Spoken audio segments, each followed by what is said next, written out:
राष्ट्रवाणी brought to you by R Pure का हल्दी मसाला, मिर्च धनिया करे कमाल, सबका राजा आर प्योर मसाला। थोड़े में ज्यादा स्वाद यही तो है इसकी खास बात। वाओ मम्मा, क्या स्वाद है। अरे मेरे राजा, सबका राजा आर प्योर मसाला। कुछ तो सस्ता लो, सब बढ़िया लो। इसमें क्या खास बात है। थोड़े में ज्यादा स्वाद यही तो है इसकी खास बात। सबका राजा आर प्योर मसाला।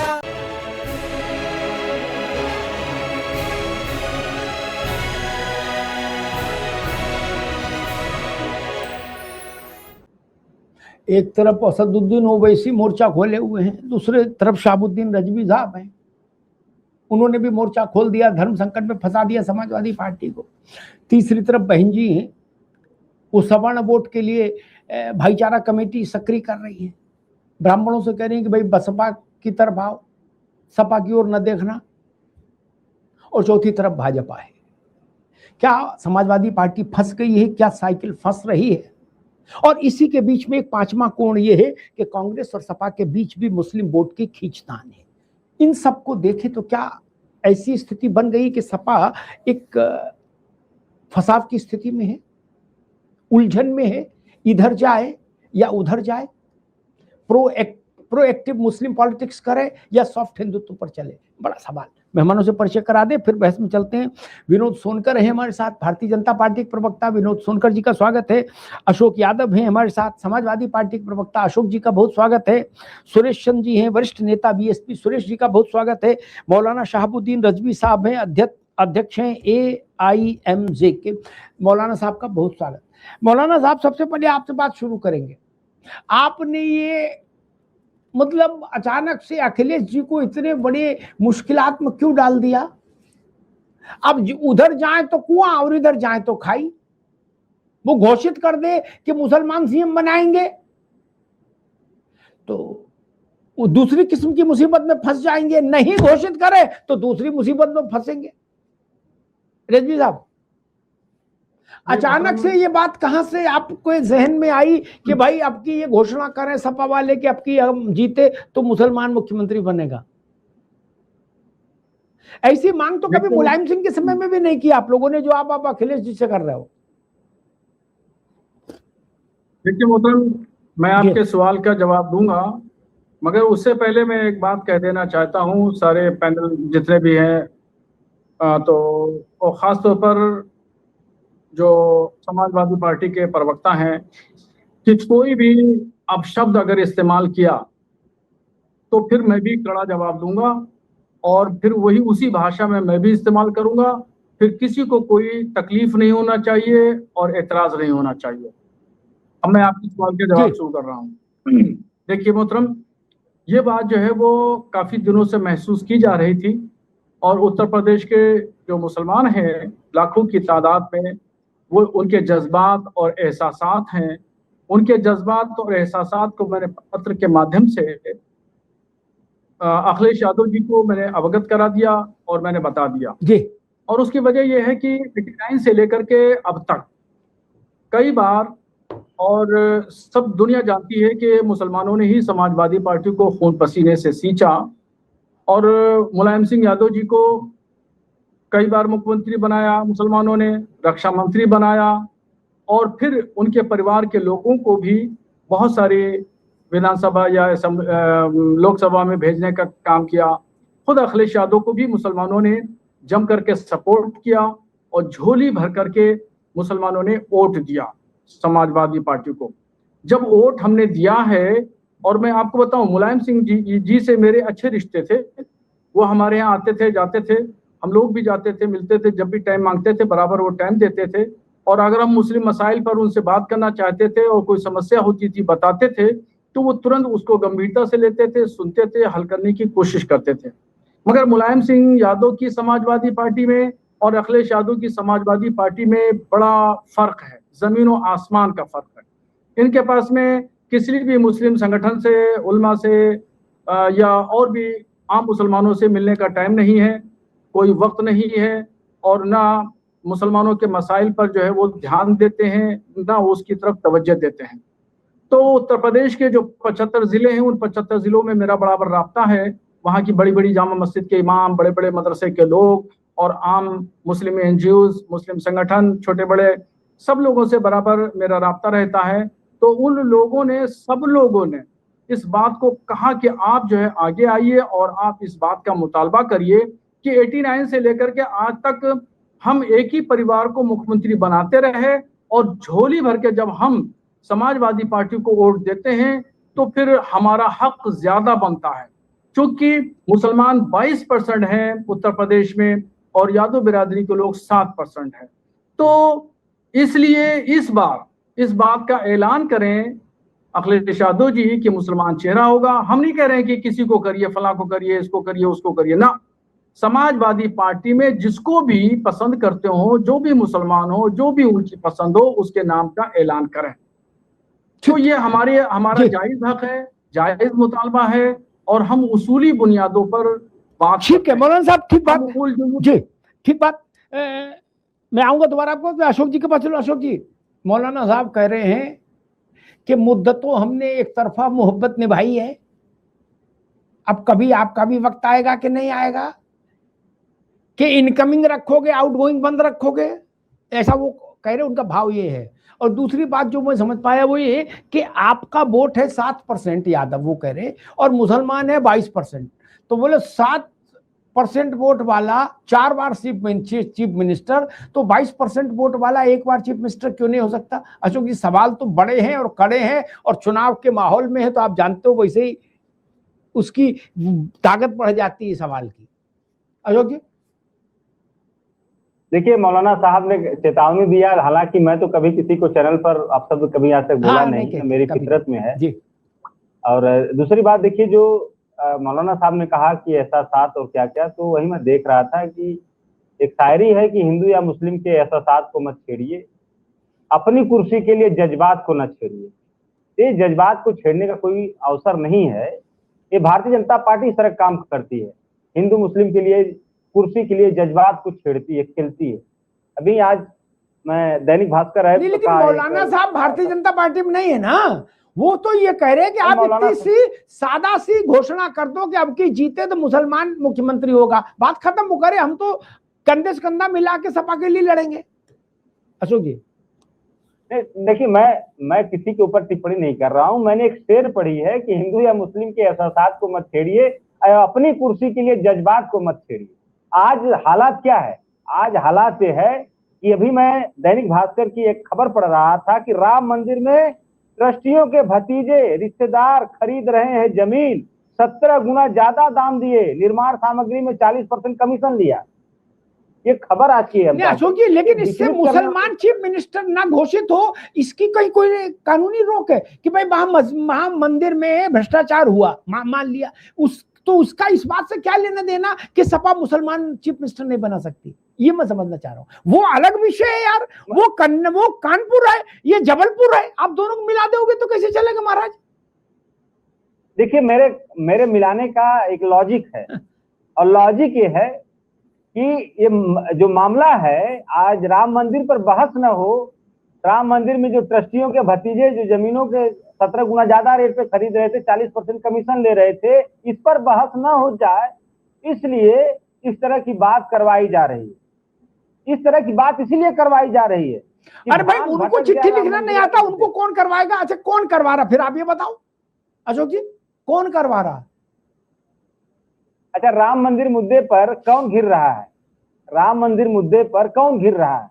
वहां पर चंपत राय, गोपाल राव, अनिल मिश्रा जैसे जो ट्रस्टी हैं 15 लोग, ये कहां से आते हैं? आरएसएस भाजपा से हैं, और भाजपा आरएसएस घिर रही है इस मामले में। उस मुद्दे को डाइवर्ट कौन कराएगा? भाजपा आरएसएस। अब भाजपा आरएसएस किसका सहारा लेकर डाइवर्ट करा रही है? अशोक जी, एक सवाल था मेरे जहन में, मासूम सा। मतलब देखो, आपसे जुड़ा जब भी कोई विषय उठाया जाएगा, आप तुरंत उसको कह दोगे कि वो देखो गाजीपुर में है, गुड्डू की ठेली पलट दी पुलिस वाले ने, उस मुद्दे पर बहस ना हो उत्तर प्रदेश में, इसलिए मुद्दा उठाया जा रहा। तो ये तो फिर कभी भी आप पर कोई सवाल नहीं उठ पाएगा। इसलिए मतलब उनको भी छूट होनी चाहिए। जब चुनाव होना है 8 महीने बाद, तो वो चिट्ठी कब लिखेंगे? तब आप कहोगे अच्छा आप चुनाव आ गया तब आप चिट्ठी लिख रहे हो, इसलिए उनने 8 महीने पहले चिट्ठी लिख दी, भाई सोच विचार कर लो। और वो तो ये कह रहे आप किसी को बनाओ, वो मुसलमान होना चाहिए बस, बाकी वो कहा, वो ये थोड़ी नहीं कह रहे कि हमको बनाओ चीफ मिनिस्टर। अशोक जी देखिए अमिताभ जी, अभी 2-3 दिन पुरानी घटना है, पूरा इंटरनेशनल लेवल के अखबारों में सुर्खियां बनी, बिहार में भरत तिवारी की हत्या की गई और पुलिस द्वारा की गई। उत्तर प्रदेश में गाजीपुर में कमलेश बिंद की हत्या की गई पुलिस के द्वारा, उसके पहले झांसी में पुष्पेंद्र यादव की हत्या की गई। तो मुसलमान चीफ मिनिस्टर नहीं बनना चाहिए, चूंकि कमलेश, क्योंकि बिंद की हत्या हो गई इसलिए मुसलमान चीफ मिनिस्टर नहीं बनना चाहिए, ऐसी बात कह रहे हैं आप? उस हत्या से मुसलमान के प्रतिनिधित्व का क्या लेना देना मेरे भाई? हत्या अलग विषय है, मुख्यमंत्री बने, इसमें आपको एक से अशोक भाई 1 मिनट 1 सेकंड लगना है अखिलेश जी को, कितना घड़ी देखकर 30 सेकंड लगना है। एएनआई की माइक पर उनको इतना कहना है, मैं घोषणा करता हूं कि अगर समाजवादी पार्टी को बहुमत मिला तो हमारा मुख्यमंत्री मुसलमान होगा, बस काम खत्म। उसके बाद वो तुरंत बिंद के घर निकल जाएं अखिलेश जी, आपको भी साथ ले जाएं और वहां से लौटते हुए पवन पांडे को लेके अयोध्या में अनशन करें, हम साथ हैं। क्या किसी की चीज को ना छोड़ो, अयोध्या में 50,000 आदमी ले जाओ, सरयू गुप्तार घाट पर अनशन शुरू करो, हम साथ हैं, चलो। लेकिन इसमें तो कितना टाइम लगना कि मुसलमान चीफ मिनिस्टर होगा, ये बोल दो, मौलाना साहब की भी बात रह जाए, ये मैं कह रहा हूं अशोक जी। देखिए ऐसा है कि आज के जनरल डायर पर बहस न हो। आज के जनरल डायर 13 अप्रैल 1919 में जलियांवाला बाग में जनरल डायर ने घेर के गोलियां चलवाया था, और आज की जनरल डायर भाजपा है, और उस जनरल डायर को कहा जाता था बूचर ऑफ अमृतसर। आज जो भाजपा को कहा जा रहा है बूचर ऑफ छात्र नौजवान, बूचर ऑफ श्री राम मंदिर। तो आज का जो बूचर है उस पर बात न हो जाए, इसलिए इस टाइप के लोगों को भाजपा लगाती है कि जाइए आप इस तरह का नैरेटिव सेट करिए, ताकि हमारे ऊपर बात ना हो, बात चला जाए उधर। ठीक है अशोक जी, ठीक है, ठीक है। मैं बीएसपी के पास चलूं, लेकिन एक बात कहूंगा कि मुझे तो ये समझ ही नहीं आ रहा कि सपा कहाँ व्यस्त है, कौन जिन मुद्दों को अशोक भाई गिनाते हैं हमारे शो में, अगर पार्टी इन्हीं की बात सुन ले तो भी इन मुद्दों के लिए लड़ती दिखे कहीं, सिवाय फेसबुक और एक्स के अलावा कहाँ संघर्ष कर रहे हो? हमको ये बता दो कि अभी हम व्यस्त हैं, अभी हम मौलाना साहब की बात पर जवाब नहीं देंगे, क्यों? बोले हम व्यस्त हैं, हम जनरल डायर से लड़ रहे हैं। आप कहाँ आमरण अनशन कर रहे हो? कहाँ 1-2 लाख आदमी ने जेल भर दी? कहाँ अनशन करके बैठ गए? कहाँ बोरा बिछा दिया, बोले प्राण दे देंगे लेकिन यहां से नहीं हटेंगे? कौन सा संघर्ष कर रहे हो बताओ भाई? क्या सपा कहीं संघर्ष कर रही है सिवाय तंज वाले और जो तुकबंदी वाले 2-4 दिन में 4 से लाइनें डालने के अलावा क्या संघर्ष कर रहे हो आप? उनसे क्रांति होगी? फेसबुक वाली क्रांति करना चाहते हो क्या महाराज? तो आपसे तो वो कॉकरोच वाले लड़के तेज है, फिर आप क्या करोगे? ये बात मैं आपकी मान लेता अशोक भाई, अगर मैं ये देखता कि 10 लाख लोगों के साथ अखिलेश जी ने जेल भर दी उत्तर प्रदेश के अयोध्या के मसले पर, तो मैं कहता मौलाना साहब अभी रुको, अभी वो बड़ी लड़ाई में है, अभी बात नहीं करें। क्या हमें तो सब एज यूजुअल चलते दिख रहा है, वैसे ही सोना, वैसे ही जगना, वैसे ही खाना, वैसे ही नहाना, दिनचर्या में कोई अंतर होता आप बता दो? क्या अमिताभ जी टाइम कहां है? आपको लग रहा है अयोध्या बड़ा इशू है ना अशोक भाई? अपनी पार्टी को राजी करिए, प्रदेश भर से 5 लाख लोगों को अयोध्या में इकट्ठा करिए और कहिए हम यही अनशन करेंगे अशोक जी। लेकिन फेसबुक पर गाना लिखने से तो बात नहीं बनेगी, ये आप भी जानते हैं और हम भी जानते हैं। जो चुटकुले टाइप पोस्ट लिखने वाले बच्चे हैं उनसे तो काम नहीं चलेगा ना। वो तुकबंदी मिला सकते हैं लेकिन तुकबंदियों से तो राजनीति नहीं होती। आपको लग रहा है बिंद का मामला बड़ा है, उसी के घर के बाहर बोरा बिछाइए, बैठिए अनशन पर। आप गए अनशन पर? नहीं। बड़े सवाल है। सुविधा से राजनीति नहीं होती और महलों से क्रांति नहीं होती अशोक भाई, इस बात से आप सहमत होंगे हृदय में मेरी। महलों ने कभी क्रांति को नहीं जना, महलों की कोख से क्रांति जन्म नहीं लेती। क्रांति संघर्ष की कोख से जन्मती है, फेसबुक से क्रांति नहीं जन्मती और ना यूट्यूब से जन्मती है और ना इससे कौन एक्स से जन्मती है। खैर सुरेश जी, मुसलमान मुख्यमंत्री हो एक विषय, मायावती जी कह रही ब्राह्मण हमारे भाई, कांग्रेस अलग से इस चक्कर में है कि भाई सारे मुसलमान सपा की तरफ, सब मिलके सपा को घेर रहे हो, क्यों सुरेश जी? जी मेरी आवाज आ रही है? हाँ बिल्कुल बुलंद है आपकी आवाज।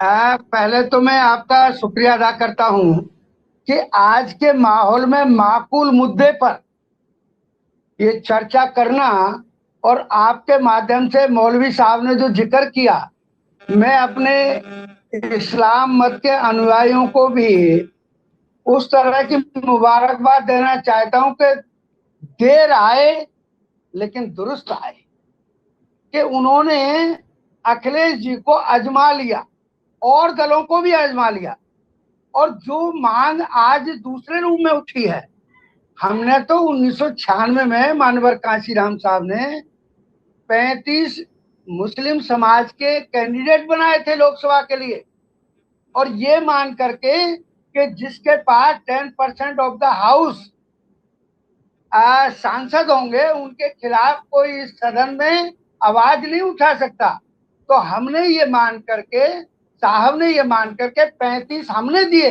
और ये उम्मीद की कि 35 सांसद और सभी दलों से आ जाएं और कुल मिलाकर के 50-55 हो जाएं, तो मेरे इस्लाम मत के खिलाफ कोई आवाज नहीं उठा पाएगा।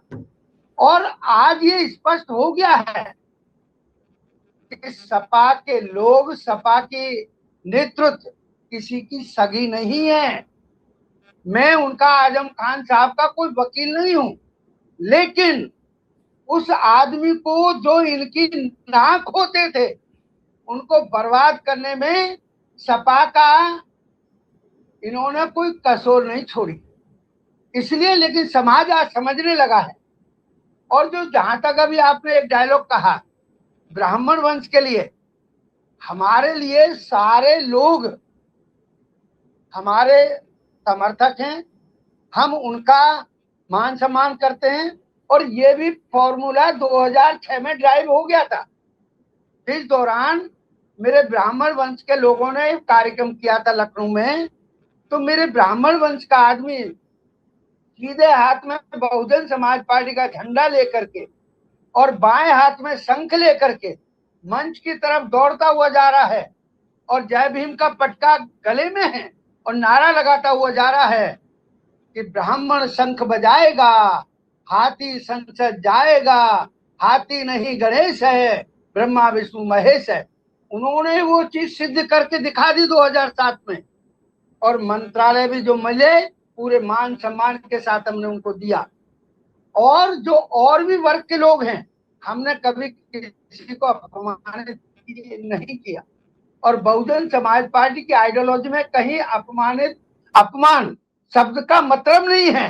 मान्यवर कांशीराम साहब ने सम्मान स्वाभिमान का एक अभी आपकी जबान से अल्फाज आया, बड़ा विचित्र है कि संघर्ष की कोख से तो कुछ निकलेगा, कोठियों से नहीं निकलेगा। तो इस देश का तो इतिहास है, इसलिए ये सोचे सपा वाले लोग एक बार 2027 में चुपचाप बैठ जाए तो इज्जत रह जाए, और बहुजन समाज पार्टी पूरे जोश खरोश से लगी है। ठीक है, ठीक है। अशोक जी कुछ कहना चाह रहे हैं, एक मिनट अशोक जी को देना, फिर विनोद जी के पास, फिर दीपक जी के पास आऊंगा। अशोक जी वो कह रहे हैं सुरेश जी कि एक इस 27 में चुप पे बैठ जाओ तो इज्जत बची रहेगी, वो कह रहे नहीं तो फिर अब मुसलमान तराजू बैठाल देगा। जी देखिए, अभी सती जो है सुरेश जी कुछ स्लोगन्स पढ़ रहे थे, लेकिन जो पुराना स्लोगन है इनका तिलक तराजू वाला, वो बड़ा जल्दी भुला गए। वो भी तो नारा इन्हीं का था, वो नारा समझ आने का नहीं था। गलत संदेश सर, गलत संदेश पारित नहीं होने दूंगा। ये हमारा नारा कभी नहीं था। वो नारा किसका था? नारा दोनों ने दिखाइए, सपा बसपा दोनों को दिखाइए, दोनों पुराने मित्र रहे हैं। रैली और प्रोग्राम में आकर के मीडिया के लोगों के सामने खड़े होकर के क्या डायलॉग बोलते हैं? ये आप जैसे लोगों का है। नहीं तो आप देखिए ना, बहन से मिलवाने, अरे साहब तिलक तराजू तलवार हमारे तो तीनों है ना। ब्राह्मण वंश के रामवीर सिंह उपाध्याय जी हमारे शुरुआत दौर से रहे, और ठाकुर वंश के अलीगढ़ से वे हमारे सांसद रहे, और सबसे पहला एमएलसी वैश्य समाज से सुधीर गोयल साहब रहे। तो आप क्या बात कर रहे हो? हमारा प्रैक्टिकल नहीं वो नारा भूल गए, तिलक तराजू वाला नारा भूल गए, पता नहीं क्यों। मेरा तिलक तराजू वाला नारा जरा बोल दीजिए अपना वाला, जो आपका परिचित नारा था। अशोक जी आपसे चैलेंज है, आप इस किसका नारा था? आप इस नारे को कहीं से भी सिद्ध कर देना, हम आपकी बात ब्राह्मण प्रेम नहीं तो आपके मन में उभर रहा है, मान जाओ। वो तिलक तराजू और तलवार में चुपचाप बैठ जाओ। आप नारा क्या लगाते थे? वो तिलक तराजू वाला नारा किसका था सुरेश जी? क्या नारा लगा? वो नारा समाजवादी ने लगाया था। अरे यादव था। अशोक जी मेरी बात सुनेगा, आप उस संस्थान की जगह, स्थान की जगह, स्थान का नाम और डेट और मंच का नाम वहां बता दें, इसी चैनल से बता दें, जहां पर मेरे मानवर कांशीराम साहब और माननीय बहन जी और हमारे वरिष्ठ नेताओं को आपने ये नारे लगाते हुए अपनी आंखों से देखा हो और कानों से सुना हो। ये मेरा चैलेंज है। ठीक भैया बताओ। मैं ये इनके जी अशोक जी वो पूछ रहे, वो जगह बताओ, कब तारीख बताओ, क्या नारा लगा था? जी अमिताभ जी देखिए, यहाँ पर जज की भूमिका में आप हैं और आपकी जिम्मेदारी जाती है कि ये नारा किसने लगाया था और ये नारा किसकी उपज थी, ये आप बता देंगे। आपसे बेहतर न मैं बता पाऊंगा, न बता पाएंगे। जज साहब को परेशान कर, तो आपको ज्ञान होना चाहिए। सुनिए अगर हमारी कोई गलती है तो आप बताओ कि जज साहब इन्होंने अरे भाई, जब दो जगह की, सुरेश जी, प्रोग्राम में की, जब दो लोगों में विवाद होता है जज साहब को, तो मामला थोड़ा ऊपर अदालत में जाता है। जज साहब को परेशान मत करो, में विवाद होता है, आप अपना दिमाग लगाओ, आप याद करो, अपने विवेकशीलता को जागृत करो। किसका था हमको नहीं, ये नारा ही नहीं रहा है और कहीं पर। अच्छा दूसरी बात सुनिए सुरेश जी, दूसरा मैटर, अभी दैनिक भास्कर ने एक स्टिंग ऑपरेशन किया था। आपका प्रदेश अध्यक्ष, उसने कहा, आपका प्रदेश अध्यक्ष कह रहा कैमरे पर कि 5 लाख रुपया लगेगे बहन जी से मुलाकात करवाने के, और 3 करोड़ 55 लाख रुपया लगेंगे टिकट के। आपने देखा क्या भास्कर वाले को? क्या वो गड़बड़ नहीं होगी? क्या वो झूठी खबर झूठ है? अरे क्या सुरेश जी, आप वरिष्ठ आदमी हैं, आप वरिष्ठ व्यक्ति, सम्मानित व्यक्ति हैं, कैमरे पे आपका प्रदेश अध्यक्ष बेशर्मी से कह रहा है 5 लाख रुपया लगेगा बहन जी से भेंट करवाने का, और 3 करोड़ 55 लाख रुपया लगेगा टिकट का। आप इसको भी मेरी बात सुनिएगा, आप इसको मेरी बात सुनिएगा। जून 1985 में मानवर कांशीराम साहब से मेरी मुलाकात हम पैसा लेकर उसके बाद हमारे, आप स्वीकारिए कि बहन जी 5 लाख रुपया मिलती हैं। आप स्वीकारिए कि बहुजन समाज के वोटों के व्यापार हमारा आर्थिक सहयोग दिवस पर चंदा देता है और कार्यकर्ता हमारा समय समय पर मांग को पूरा करता है। कैमरे के सामने ऐसा नहीं है। नहीं अशोक जी वो ये कह रहे चंदा है ये। अशोक जी ठीक है, अभी रुकिए अशोक भाई रुकिए, सुरेश जी रुकिए। अशोक भाई वो ये कह रहे चंदा है पार्टी के लिए, पार्टी चलाने के लिए, तो चंदा में तो कोई बुराई नहीं, चंदा तो सभी लेते हैं, ठीक है। वो कह रहे चंदा है, वो लिफाफा चंदे के लिए दिया जाता है कि आप अपनी श्रद्धा से इसमें पत्रम पुष्पम डाल दो, और गिनते नहीं है वो सामने, ना गिने नहीं जाते हैं। ये अलग बात है कटे फटे नोट निकले तो बाद में फिर कुछ हो रिजॉइन, लेकिन उसमें गिनते नहीं। ऐसा तो नहीं क्या किसी के गिने गए। लिफाफा दे, उसमें खबर में ये था कि लिफाफा दे देते, कहते भाई इसमें चुपचाप आप संकल्प करके डाल दो, तो दियम वस्तु गोविंदम तो विमेव समर्पये ग्रहण सम्मुखो भूत्वा प्रसीद परमेश्वरा, बस तेरा तुझको अर्पण क्या लागे मेरा, इस भाव से, ऐसा वो कह रहे हैं, मैं जो समझ पाया। खैर विनोद सोनकर जी, समाजवादी पार्टी कह रही है, वो जो इशारा जो वो कहना चाह रहे हैं बिटवीन द लाइंस, सपा के लोग, मुझे लग रहा है वो ये कहना चाह रहे हैं कि सपा मुसलमान को मुख्यमंत्री बनाए ऐसी घोषणा करे, ये मांग भाजपा ने खड़ी करवाई है, ऐसा सपा कह रही है, ताकि अन्य जो मुद्दे हैं उन पर चर्चा ना हो और समाजवादी पार्टी इधर कुआं उधर खाई वाली परिस्थिति में फंस जाए।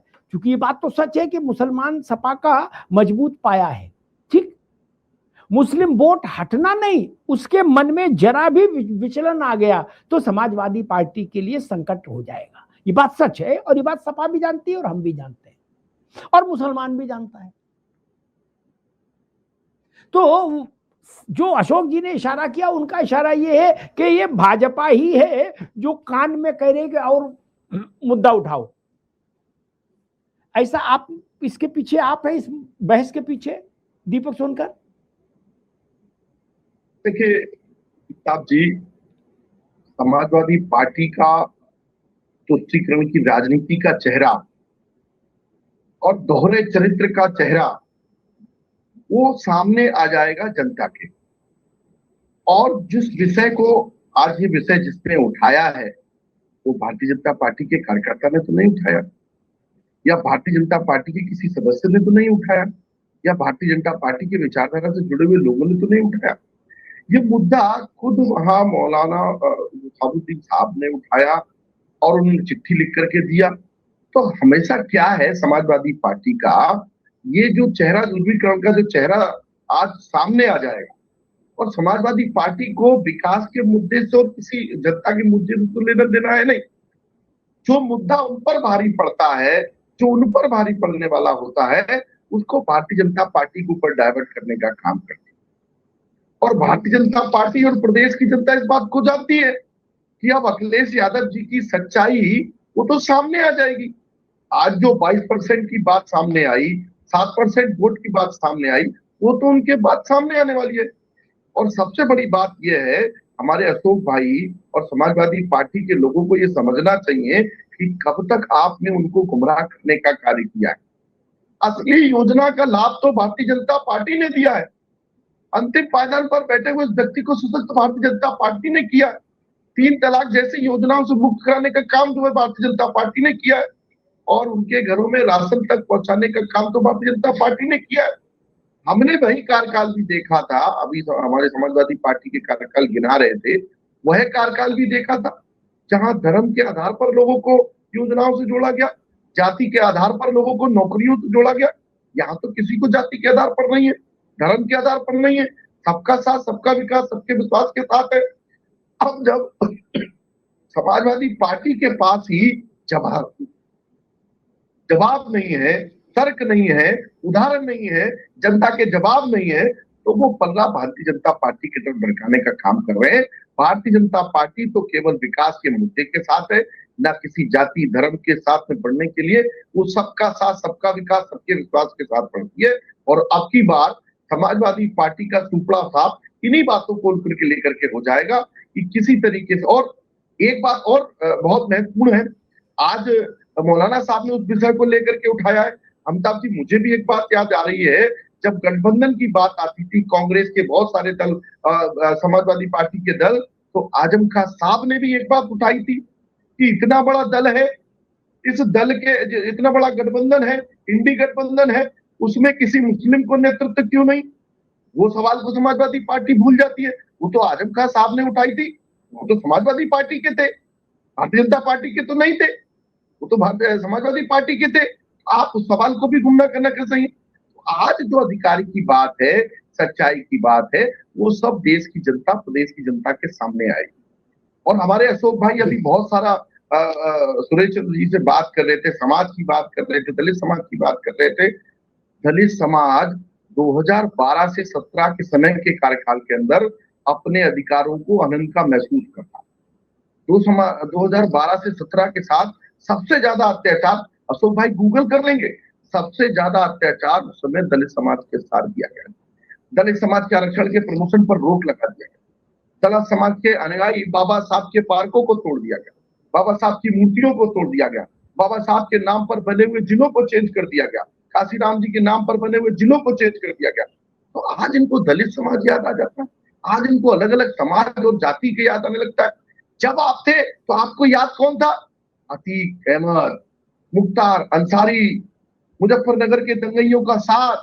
तो वो माफियाओं का दृश्य भूल जाते हो। अमिताभ जी, हम लोगों ने वो भी दृश्य देखा था कि समाजवादी पार्टी के लोग उन माफियाओं से तो हाथ मिलाते थे, मगर मंच पे चढ़ाकर उनके कुत्ते से भी हाथ मिलाना पड़ता था। ये दृश्य उत्तर प्रदेश के लोगों ने देखा है। आज वो दृश्य को बदला गया है। उन्हीं माफियाओं पर, उन्हीं अपराधियों पर, उन्हीं जो लोगों ने जमीनों को कब्जाने का काम किया, उन जमीनों को छुड़ा करके गरीबों को आवास बनाने का काम किया, फॉरेंसिक बड़ी बड़ी इंटरनेशनल लैब बनाने का काम किया। ये उत्तर प्रदेश ठीक है सोनकर जी, ठीक है, रुकना होगा। मौलाना साहब, समाजवादी पार्टी कह रही है कि ये बेवक्त की शहनाई है जो आपने बजाई है और इसके पीछे भाजपा है। मौलाना साहब देखिए मोहतरम जी, जी जवाब दूं? जी। देखिए, मैं तारीफ करूंगा अशोक यादव जी का कि इन्होंने कुछ ऐसा जाती तौर पर एक इस शब्द के अलावा, यानी अशोक जी बहुत समझदार और बड़े सीजन स्पोक्समैन है। जी जी जी जी। आज पहली बार मैं सुबह से समाजवादी पार्टी के प्रवक्ताओं की गालियां सुन रहा हूं। तो सुबह से मैं गालियां सुन रहा हूं, समाजवादी पार्टी के प्रवक्ता गाली दे रहे हैं।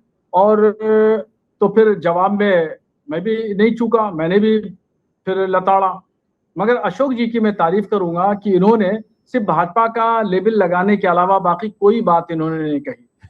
और मैं अशोक जी को बताऊं, और आप तो जानते हैं, आपको बताने की जरूरत नहीं है, माशाल्लाह आप तो हिंदुस्तान के मशहूर सहाफ़ी हैं और कद्दावर यानी दानिश्वर हैं। तो मैं बताऊं कि मैं एक धार्मिक आदमी हूं और आलिम दीन हूं। अल्लाह ताला ने मुझे आलिम दीन बनाया है और सामाजिक काम करता हूं, और बेसिकली उर्दू का मैं राइटर हूं। 50 से ज़्यादा मैंने किताबें लिखी हैं और पूरी दुनिया में मेरी किताबें पढ़ी जाती हैं। और अभी मैंने तारीख़ इस्लाम लिखी है, 6 जिल्दों में 4000 पेज पर किताब है। वो पूरी दुनिया में अलग अलग तर्जमे होकर भी पढ़ी जाती है, अलग अलग देश के लोग भी छापते हैं। तो ये सब आप लोगों की दुआएं हैं, अल्लाह का फजल है। और मैं आज तक किसी भी पॉलिटिकल पार्टी की मैंने सदस्यता नहीं ली, किसी पॉलिटिकल पार्टी के बैनर तले कभी मैं गया नहीं, कभी किसी का मैंने इलेक्शन नहीं लड़ाया। हाँ, जरूर मुलायम सिंह यादव से मेरे जरूर रिश्ते थे, वो मेरे यहाँ आते थे, हम जाते थे। उनकी चिट्ठियां जरूर मेरे पास में आज भी हैं, अगर वक्त आएगा कभी वो चिट्ठी निकाल के मैं जरूर दे दूंगा। मगर आज दिन भर जो सपा के प्रवक्ताओं ने मुझे गालियां दी हैं, तो ये सुन लीजिए अशोक जी, जितनी भी गालियां आप मुझे देते हैं तो उससे आपका 1000 का वोट कट जाता है, मुसलमान नाराज हो जाता है। मुसलमान किसी भी तरीके से अपने मजहबी रहनुमा के खिलाफ कुछ सुनना नहीं चाहता, या आप नजरिया समझते होंगे। हमारी कौम का नजरिया बेशक बिल्कुल स्पष्ट है कि किसी के साथ मोहब्बत करती है तो खुल के मोहब्बत करती है, और नफरत करती है तो खुल के नफरत करती है। और जितनी भी गालियां मुझे मौलाना शहाबुद्दीन को देंगे, मैं एक आलिम दीन हूँ, मजहबी रहनुमा हूँ, जो एक गाली पर 1000 वोट मुसलमानों का आपसे कटेगा, भागेगा, कहीं दूसरी जगह जाएगा। मौलाना साहब अब तक कितनी गाली दे चुके हैं ये लोग, जरा मैं वोट का हिसाब लगा लूं। अब देखिए, जब भी मैं आईना दिखाने की बात करता कितना वोट मिलेगा फिर? जी मैं बता रहा हूं, जब भी मैंने आईना दिखाने की बात कही, मैंने अपने हुकूक और अधिकारों की बात कही, अखिलेशातों के ताल्लुक से मैंने बात कही, परसेंटेज के हिसाब से मुस्लिम साहब 1000 गाली हो गई, 1000 गाली हो गई। मुझे गालियां दी गई, एक बस 30 सेकंड जी। मुझे गालियां दी गई, मैंने, और सारे जो है गालियां समाजवादी पार्टी की तरफ से आती हैं, मेरे मेल पे, मेरे मोबाइल नंबर पर। और मैंने बरेली कोतवाली में 3 FIR लिखाई हैं, जो जान से मारने की धमकियां दी हैं सपा के लोगों ने। 3 FIR मैं लिखा चुका हूं। तो अब वो ऐसी कंडीशन में जब हम सच्ची बात करते हैं, हकीकत पसंदी की बात करते हैं, आईना दिखाने की बात करते हैं, तो मेरे ऊपर टाइटल लगा दिया जाता है कि मैं बीजेपी की तरफ से बोल रहा हूं। मेरा क्या लेना देना किसी पॉलिटिकल पार्टी से? मैं तो अपनी कौम के हितों की बात करता हूं, मैं अपने उत्तर प्रदेश के विकास और डेवलपमेंट की बात करता हूं, मेरे कौम के जो जज्बात हैं, एहसासात हैं, उसकी तर्जमानी में मैं करता हूं। मैं किसी पॉलिटिकल पार्टी की बात नहीं करता, और मैं किसी ठीक है मौलाना साहब। अशोक जी वो कह रहे हैं कि समाजवादी पार्टी के नेता, वक्ता, प्रवक्ता, कार्यकर्ता जितनी मुझे गालियां देते हैं, पर गाली 1000 वोट खराब हो रहा है सपा का, जितना मन हो उतनी गाली दे लो। अब वो कह रहे धमकियां दी जा रही हैं जान से मारने की सपा के लोगों के द्वारा, उसके खिलाफ उन्होंने 3 मुकदमे लिखाए हैं बरेली कोतवाली में। ये स्थिति तो ठीक नहीं है, और खासतौर पर जो लिखने पढ़ने वाले आलिमी लोग हैं, या धार्मिक लोग हैं, उनके खिलाफ ऐसी भाषा आप असहमत हो सकते हैं, लेकिन गाली गलौज क्यों हो अशोक जी? अमिताभ जी देखिए, हमारे राष्ट्रीय अध्यक्ष जी का क्लियर कट संदेश है कि कोई भी प्रवक्ता किसी के लिए भी अब शब्दों का इस्तेमाल टीवी पर बैठ के नहीं करेगा। कुछ लोग हो सकता है कि अपनी टीआरपी के लिए ये लक्ष्मण रेखा कभी कभी लांघते हैं, लेकिन ये गलत है, पूरी तरह से गलत है। आप किसी की स्वस्थ आलोचना कर सकते हैं, लोकतंत्र में आलोचना का अधिकार है, आलोचना का स्पेस है, लेकिन आप किसी को थ्रेट नहीं कर सकते, किसी को अब्यूज नहीं कर सकते। ये चीज का हमारी पार्टी इसको उचित नहीं मानती।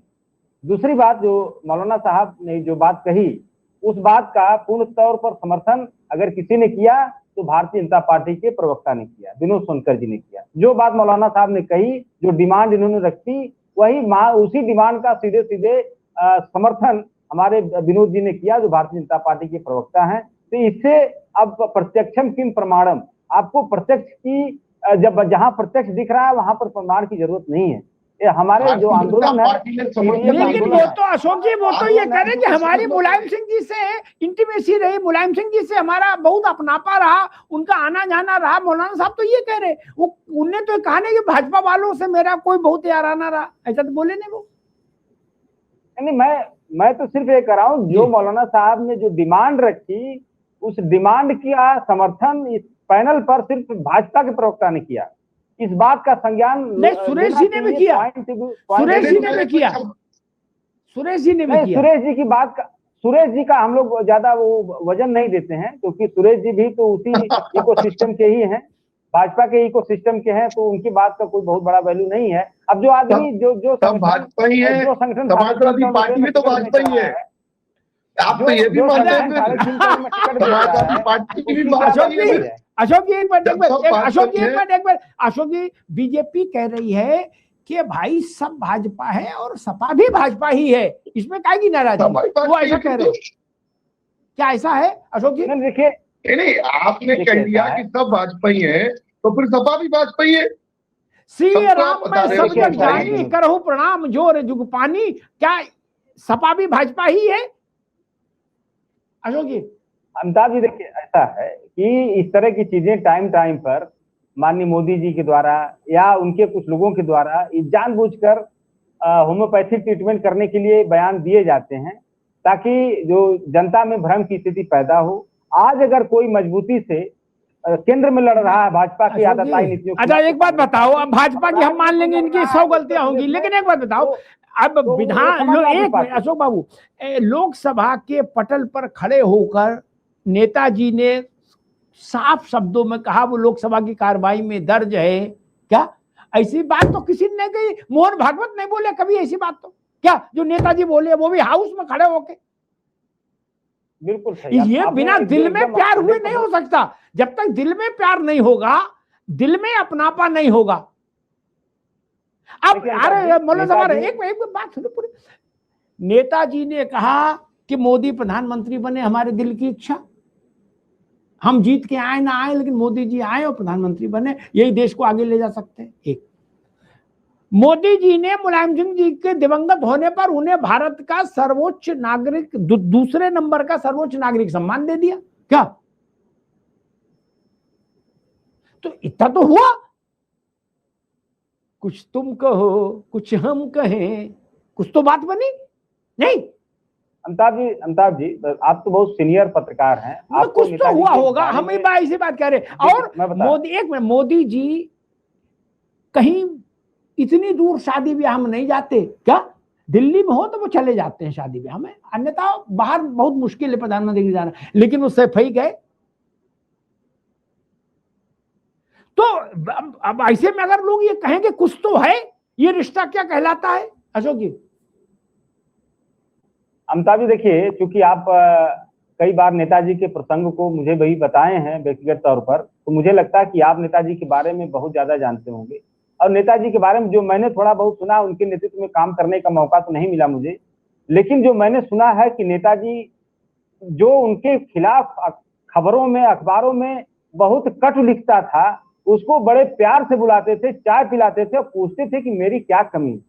ऐसा व्यक्तित्व था नेताजी का, जो उनको गालियां देता था उसको बुला के चाय पिलाते थे, पूछते थे कि बताओ मेरी क्या कमी, मैं कैसे सुधार सकता हूं।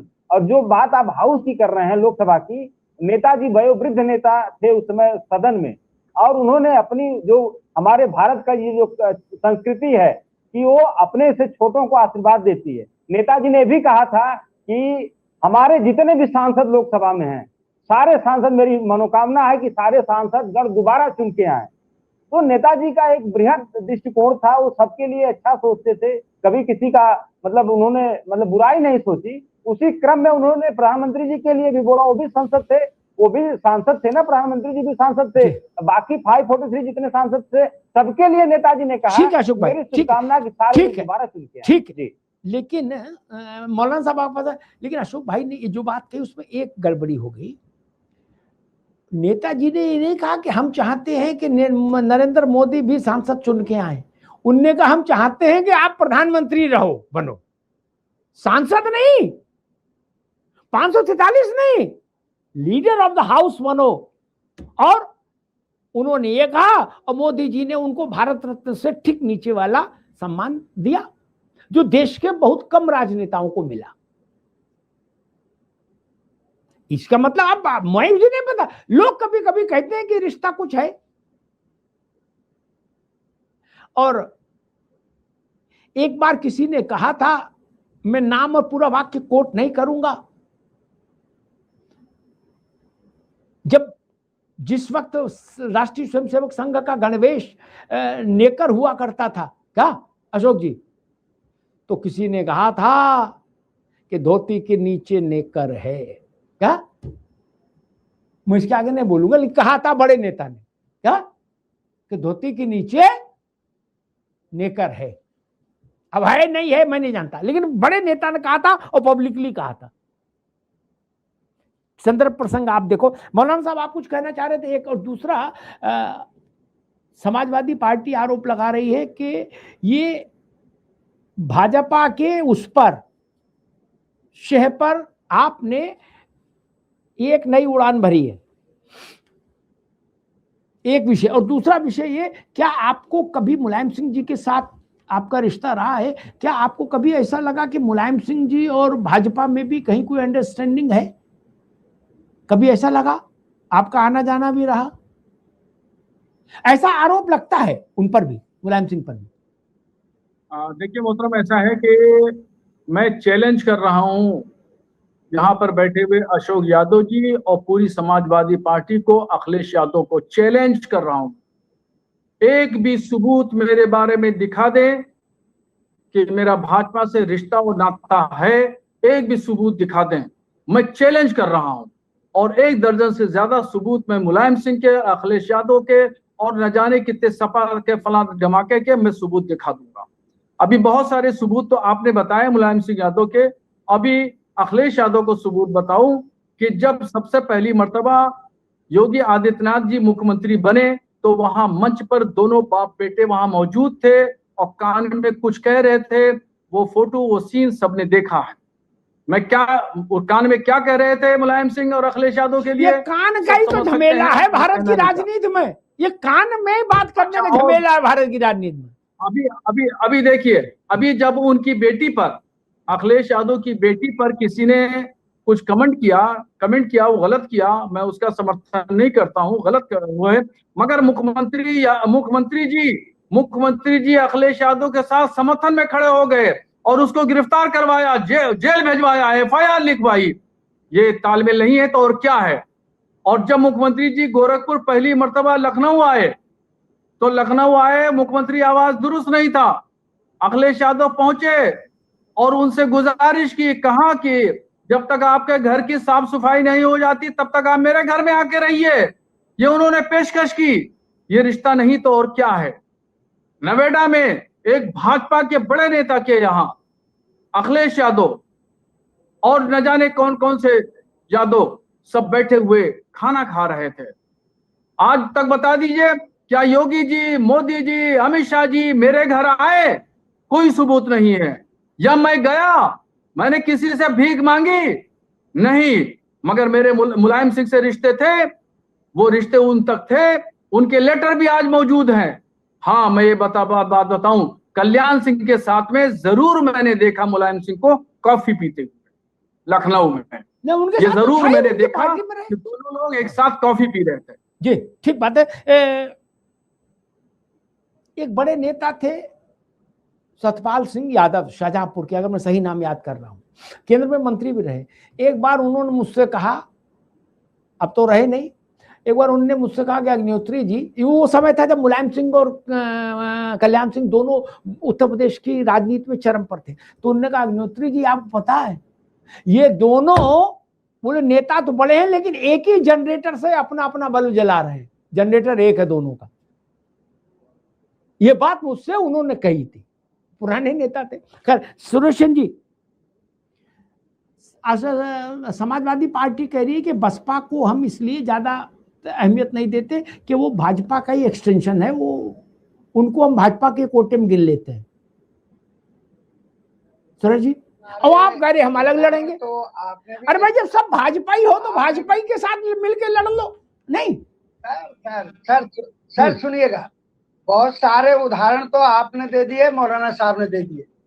बिल्कुल तरोताजा है, परिवार तो परिवार होता है, एक ही परिवार की बहू बीजेपी में है, कौन से उससे ये चार्ज कर सकते हैं। लेकिन कम समय में बड़ी बात कह देता हूं कि मेरा मौलाना साहब से अनुरोध है कि इनके हर गाली पे जितनी वोट पड़ती हैं आपके पक्ष में, बस बहुजन समाज पार्टी का इस देश में किसी भी राजनीतिक दल का हमसे पहला नारा नहीं है कि मुसलमान का हित बहुजन समाज पार्टी के साथ सुरक्षित। तो आइएगा, वोट हमें डलवाइएगा, वोट मांगना मेरा धर्म है।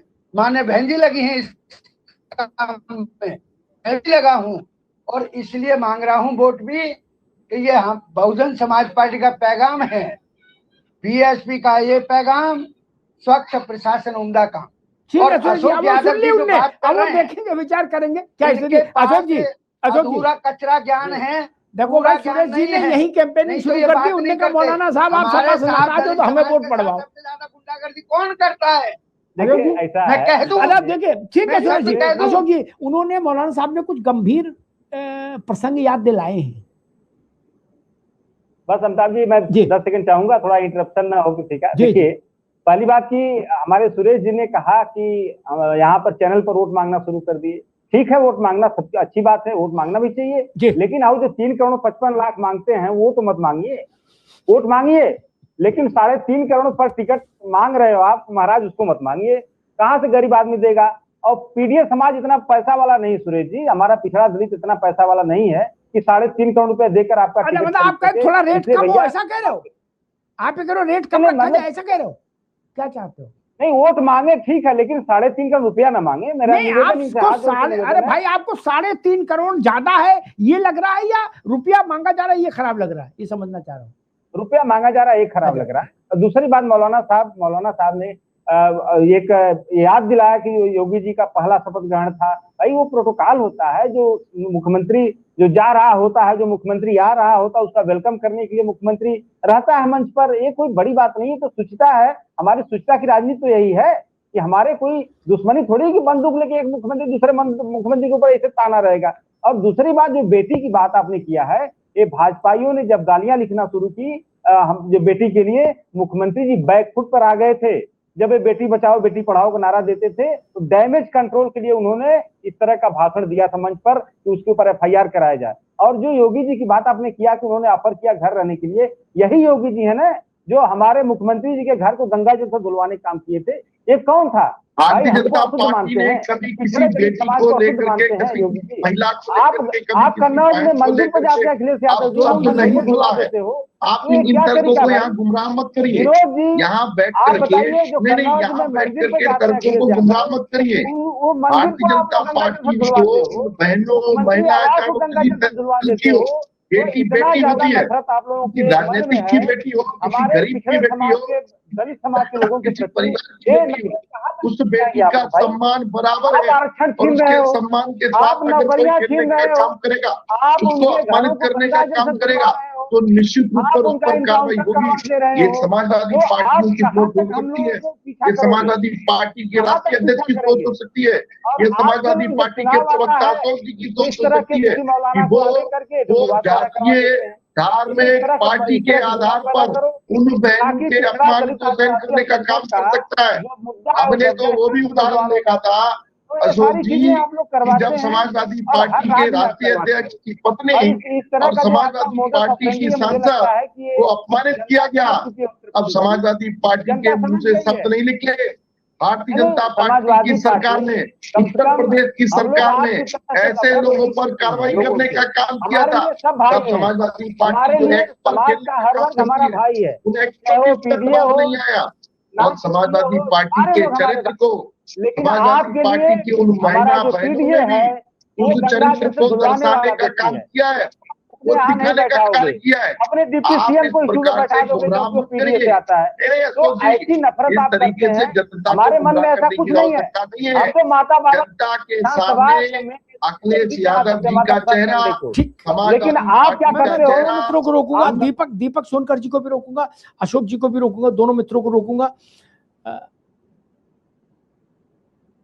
एक बड़ी ये बहस तो हो गई 1 घंटे की, लेकिन ना आज अभी एक बड़ी दुर्घटना हुई लखनऊ में, बेहद दुखद घटना है, मन को आहत करने वाली घटना है, स्तब्ध कर देने वाली घटना है। एक कोचिंग में आग लगी है बुरी तरीके से, कुछ बच्चों के हताहत होने के समाचार हैं, 5 बच्चों को जिंदा निकाला गया है। उत्तर प्रदेश शासन के वरिष्ठ अधिकारी मौके पर हैं, पुलिस महानिदेशक हैं, अपर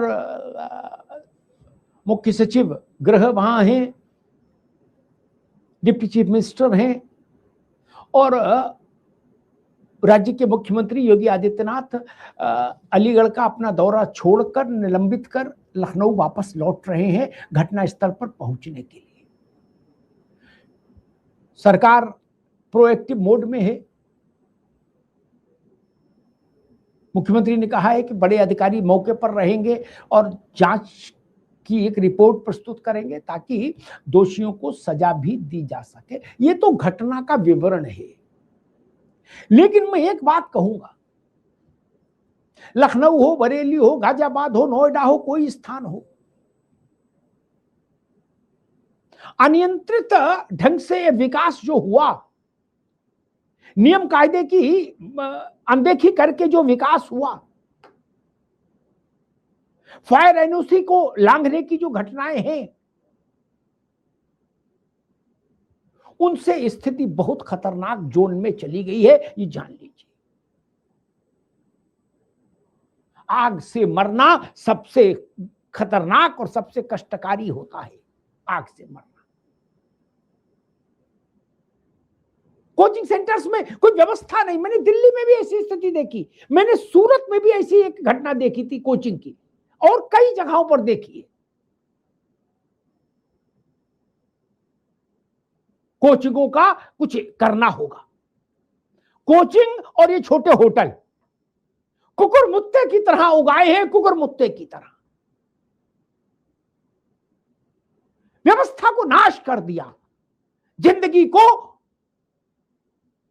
खतरे के खूंटे पर ले जाके टांग देते हैं लोग।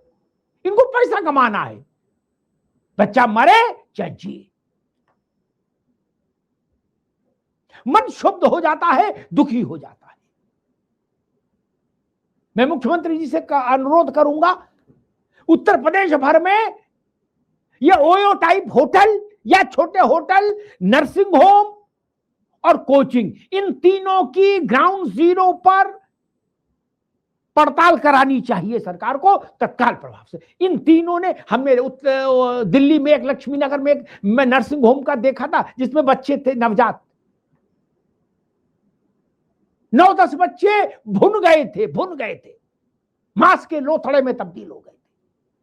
कोई लाइसेंस नहीं, कुछ नहीं, गली में, मोहल्ले में, दाएं में, बाएं में खोल ली कोचिंग, खोल लिया नर्सिंग होम और खोल लिया होटल। निचले स्तर के अधिकारियों का भ्रष्टाचार इसमें शामिल है, इसमें नगर निगम शामिल है, इसमें हेल्थ वाले लोग शामिल है, कारिंदे, सीएमओ का दफ्तर शामिल होता है। कैसे मिलती है परमिशन? और अगर बिना परमिशन के चल रहे तो चलते कैसे हैं? ये सब विषय देखने होंगे। एक के बाद एक ऐसी घटनाएं देश में घट रही हैं। दिल्ली में एक कोचिंग में बरसात में पानी भरने से लोग मर गए थे, दिल्ली में। क्या राष्ट्रीय कोई नीति नहीं बन सकती नर्सिंग होम, होटल, वो छोटे होटल और कोचिंग्स को लेकर? कम किराए की वाली जगह ढूंढते हैं, चाहे खतरा कितना भी हो। बच्चे जान बचाने के लिए, एक कभी दिल्ली में होटल की दशा देखी थी ना, 23 लोग जलकर मर गए, जिसमें 8-10 विदेशी थे। मोहल्ले में होटल खोल दिया। भारत को इस समस्या पर विचार करना होगा तत्काल प्रभाव से। राजनीति इंतजार कर सकती है, लेकिन इन विषयों पर हम इंतजार नहीं कर सकते। एक राष्ट्रीय नीति बने, देश भर में इनका सर्वे हो, ऑडिट हो। और उत्तर प्रदेश के लिए मैं योगी जी से कहूंगा कि कृपया इन 3 उनकी जांच हर विधानसभा स्तर तक कराइए। कोई मोहल्ला नहीं छूटे, कोई गली नहीं छूटे।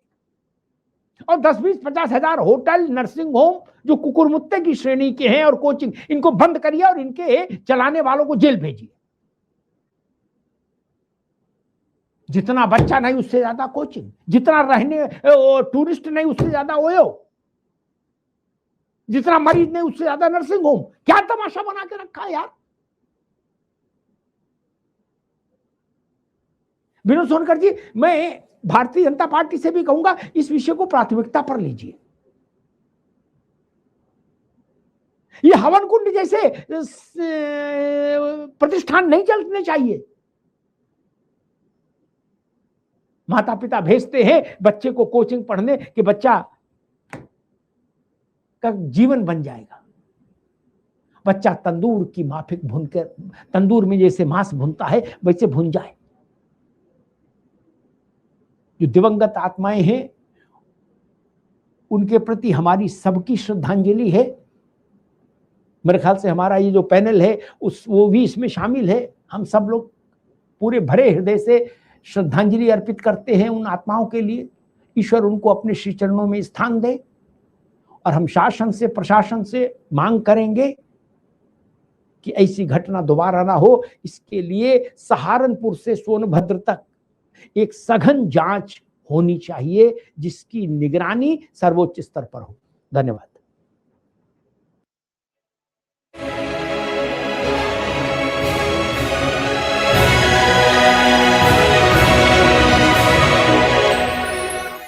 थोड़े में ज्यादा स्वाद, यही तो है इसकी खास बात। वाओ मम्मा, क्या स्वाद है। अरे मेरे राजा, राजा आरपीआर मसाला।